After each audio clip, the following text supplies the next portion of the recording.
Assalamualaikum warahmatullahi wabarakatuh. Salam sehat dan bahagia Bapak Ibu Guru hebat.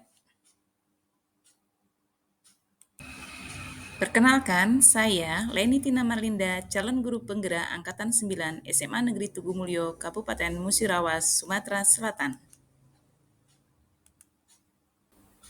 Pada kesempatan kali ini, saya akan menyampaikan tugas demonstrasi kontekstual, yaitu penerapan segitiga restitusi modul 1.4 budaya positif. Segitiga restitusi merupakan sebuah strategi yang dilakukan untuk menuntun murid agar dapat memperbaiki kesalahan yang mereka lakukan.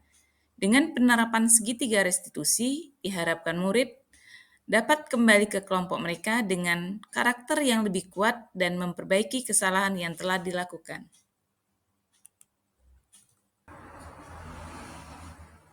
Ada 3 tahap dalam segitiga restitusi, yaitu menstabilkan identitas, validasi tindakan yang salah, dan menanyakan keyakinan.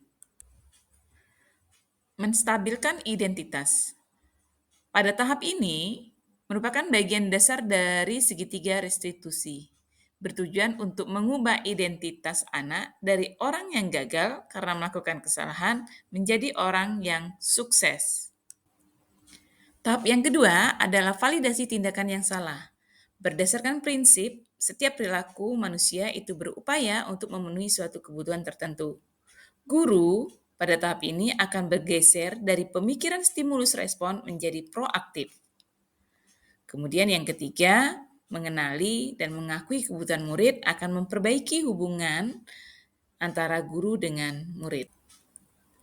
Tahap yang ketiga adalah menanyakan keyakinan.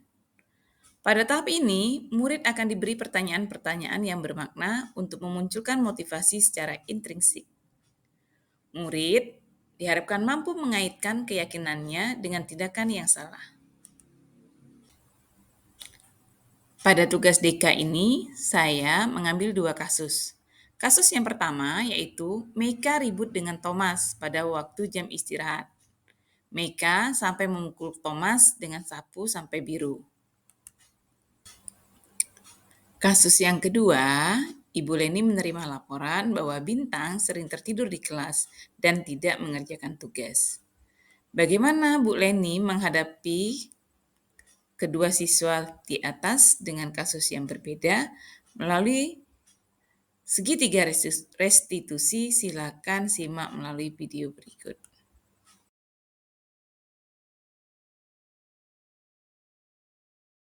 Assalamualaikum, Bu. Waalaikumsalam, Mika. Silakan duduk. Ya, Bu. Apa kabar nih, Mika, hari ini? Alhamdulillah, Bu, sehat. Alhamdulillah. Pelajaran siapa sekarang? Ibu Gusti, Bu, matematika. Sudah izin ya? Sudah. Ini Mika, maksud Ibu mengundang Mika ke sini. Barusan Ibu mendapat laporan kalau Mika itu habis ribut sama si Thomas sampai mukul Thomas pakai sapu. Benar nggak, Mika? Iya, Bu, benar. Mika, tahu kan kalau yang dilakukan Mika itu salah dan bisa membahayakan orang lain? Iya, Bu, mereka tahu bahwa itu adalah suatu kesalahan. Bagus kalau Mika tahu. Jadi, setiap manusia itu pasti pernah berbuat salah, termasuk Ibu gitu ya. Jadi yang terpenting kita menjadikan kesalahan itu sebagai suatu pembelajaran untuk tidak diulangi. Gitu. Iya, Bu. Ibu yakin Mika pasti punya alasan kenapa Mika melakukan hal tersebut. Karena setahu Ibu, Mika itu anak yang baik, pintar, rajin gitu ya. Boleh Ibu tahu apa alasannya kenapa Mika sampai mukul si Thomas sampai segitunya gitu? Jadi gini, Bu, tadi tuh Thomas melempar Meika dengan laba-laba. Nah, Meika kan lagi megang sapu, jadi Meika refleks memukul Thomas. Oh, karena refleks ya. Begitu. Jadi, ini apapun alasannya, mungkin yang dilakukan Meika tadi bisa dilakukan oleh semua orang ya. Mungkin orang juga akan melakukan hal yang sama atau bahkan lebih jelek. Cuman perlu kita sadari bahwa apa yang Meika lakukan itu bisa membahayakan orang lain. Ya, Bu, Meika melakukan itu karena Meika takut sekali sama laba-laba. Meika takut sama laba-laba. Kira-kira menurut Meika, apa yang Meika lakukan tadi itu melanggar keyakinan kelas yang sudah kita buat tidak? Iya Bu, melanggar. Keyakinan kelas apa yang sudah dilanggar? Keyakinan kelas saling menghargai dan saling menyayangi Bu. Oh, menurut Mika, saling menghargai dan menyayangi itu penting tidak? Penting Bu, jika itu diterapkan, maka suasana kelas akan terasa nyaman. Jika suasana kelas nyaman, maka proses pembelajaran pun menjadi menyenangkan. Betul sekali Mika, kelas yang nyaman itu akan sangat penting sekali untuk proses pembelajaran. Iya Bu, Meka meminta maaf ya Bu karena telah memukul Thomas dan membuat suasana kelas menjadi tidak nyaman. Ibu hargai permintaan maaf dari Mika. Sekarang, menurut Mika, hubungan Mika dengan Thomas itu baik-baik saja tidak? Tidak Bu, saat berkomunikasi dengan Thomas, Meka merasa canggung Bu. Kira-kira apa sih yang bisa Mika lakukan supaya hubungan komunikasi antara Mika dan Thomas itu kembali nyaman seperti semula? Meka akan meminta maaf kepada Thomas Bu karena telah memukul Thomas. Oke, jadi meminta maaf itu hal yang paling penting mungkin dalam kasus ini, tapi Ibu berharap bahwa permintaan maaf itu hadir dari hati yang terdalam, bukan karena paksaan atau formalitas saja. Ya Bu, Meka tahu Bu kalau Meka telah berbuat salah.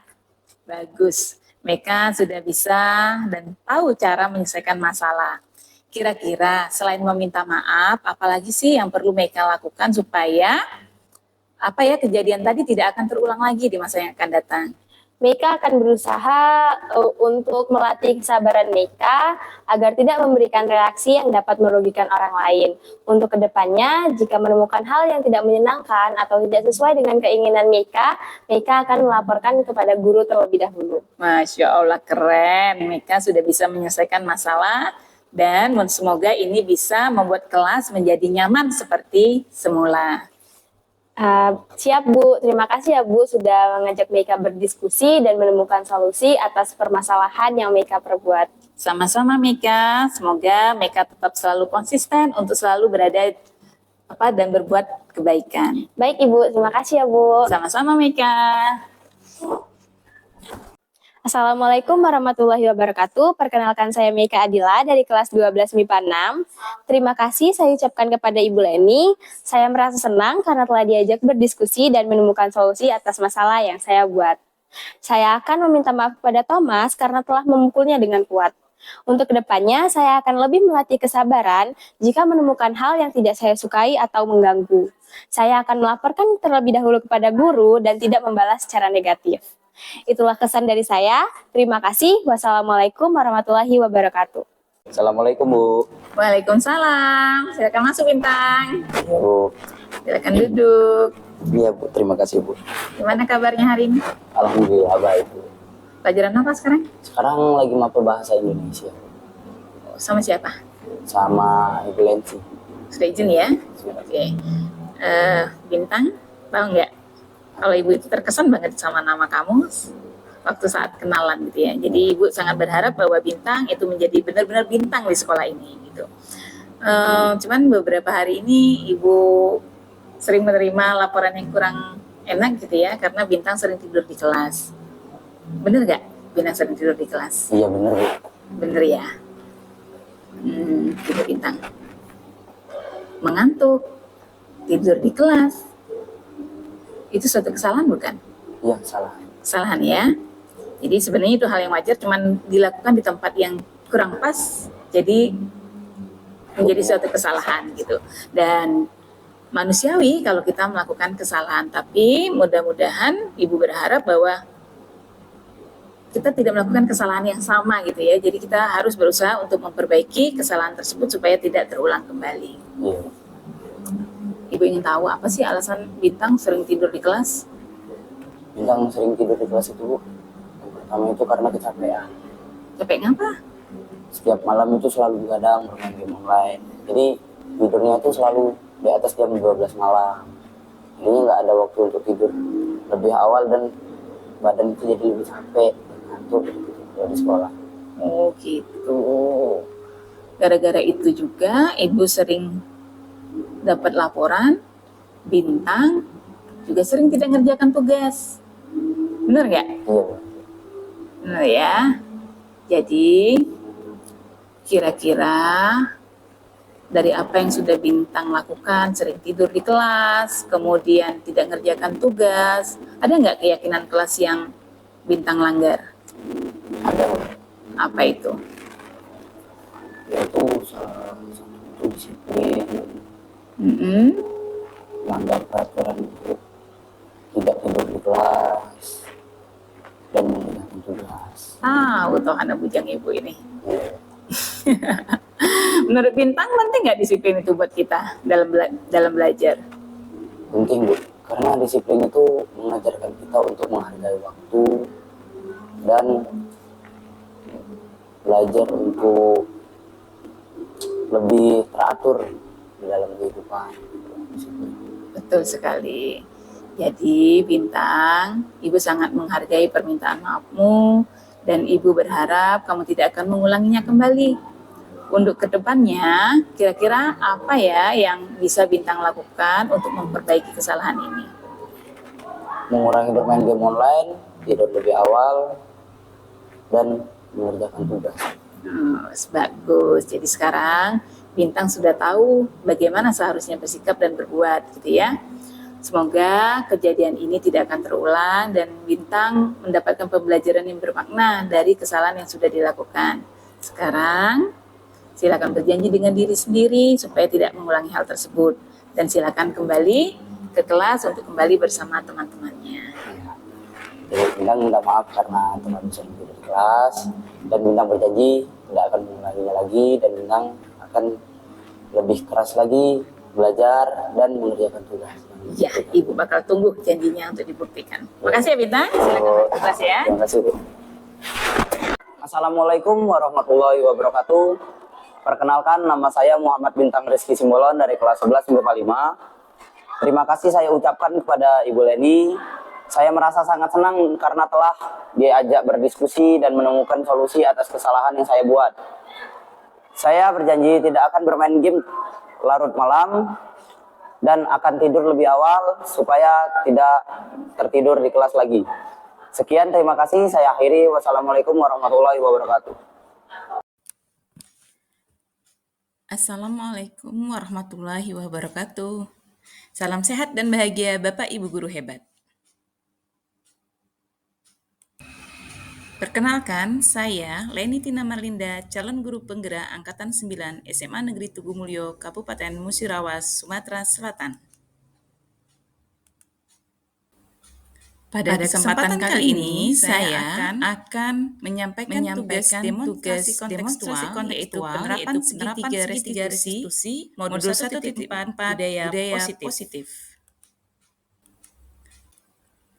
Segitiga restitusi merupakan sebuah strategi yang dilakukan untuk menuntun murid agar dapat memperbaiki kesalahan yang mereka lakukan.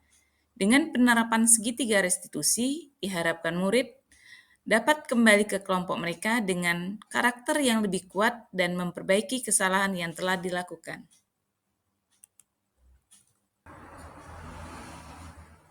Ada 3 tahap dalam segitiga restitusi, yaitu menstabilkan identitas, validasi tindakan yang salah, dan menanyakan keyakinan.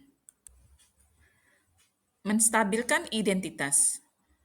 Pada tahap ini, merupakan bagian dasar dari segitiga restitusi, bertujuan untuk mengubah identitas anak dari orang yang gagal karena melakukan kesalahan menjadi orang yang sukses.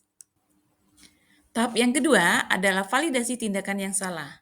Berdasarkan prinsip, setiap perilaku manusia itu berupaya untuk memenuhi suatu kebutuhan tertentu. Guru pada tahap ini akan bergeser dari pemikiran stimulus respon menjadi proaktif. Kemudian yang ketiga, mengenali dan mengakui kebutuhan murid akan memperbaiki hubungan antara guru dengan murid. Tahap yang ketiga adalah menanyakan keyakinan.